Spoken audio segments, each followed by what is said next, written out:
These three mistakes killed my gestures, and I only realized it after thousands of them. So today I will show you what those three are to help you progress way faster than me. Mistake number 1, which put so much pressure on me that I was overthinking every single stroke I made.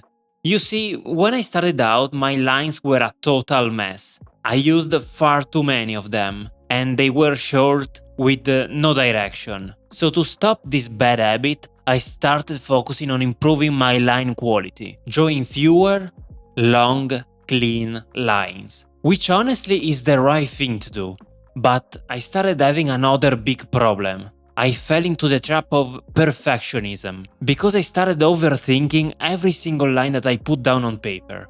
Every single stroke started taking me ages, because in my head I thought, okay, I have only one line, one shot, I have to make it perfect. So I just froze every single time. This made my gestures take a ton of time.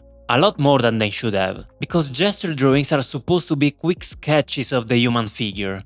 But they were taking ages for me. And honestly, they stopped being fun and spontaneous. And as a result of this, I started practicing less and less. But all this ended when I came across a lecture by Michael Hampton, where I noticed that he doesn't just use one single line to describe the various parts of his gestures. He often goes over the same line multiple times, but his sketches still look damn clean for some reason. He calls this line searching, and this name stuck with me. Basically, to find the right line, he just makes different attempts. He doesn't force it or overthink before doing the stroke. So I started using this same technique, and it made all the difference. Gestures started to be enjoyable again and a lot less stressful, and more importantly, faster than ever. Even if I was drawing a lot more lines than before, because I wasn't like freezing anymore. So try it. Repeat your lines to search for the right one. As long as your sketches don't become a mess, don't feel the pressure of drawing everything with one perfect line. Now, mistake number 2 is the classic case of doing too much of a good thing, which can turn it into a bad thing.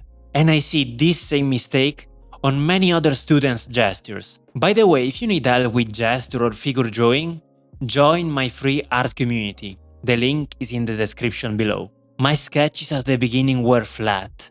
This is because I wasn't thinking about perspective and foreshortening. I was drawing gestures in a very bidimensional way. For this, I found the solution pretty quickly, I would say.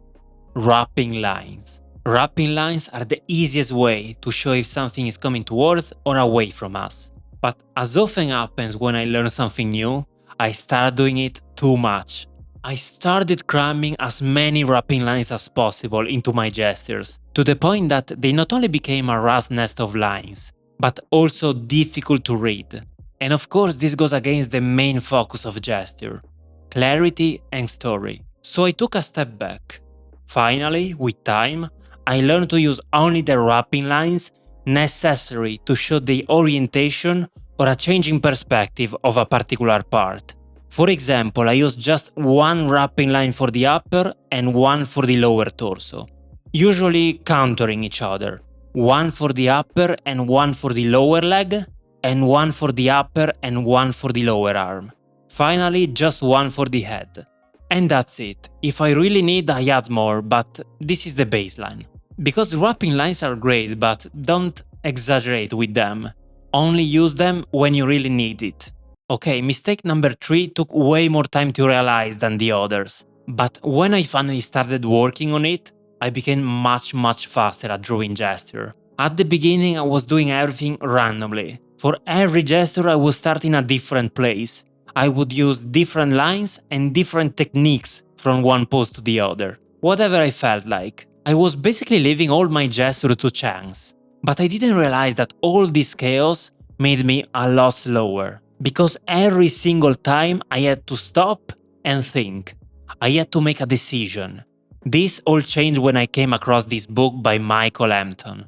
Him Another Time. I was really impressed by how he developed a precise workflow. Every single time for any pose, he uses the same lines in the same order. He doesn't need to stop overthink and change stuff in the making like I was used to do. So I tried to implement this workflow and I immediately noticed how much faster I became at drawing gestures. So I decided to adapt this same concept to develop my own workflow.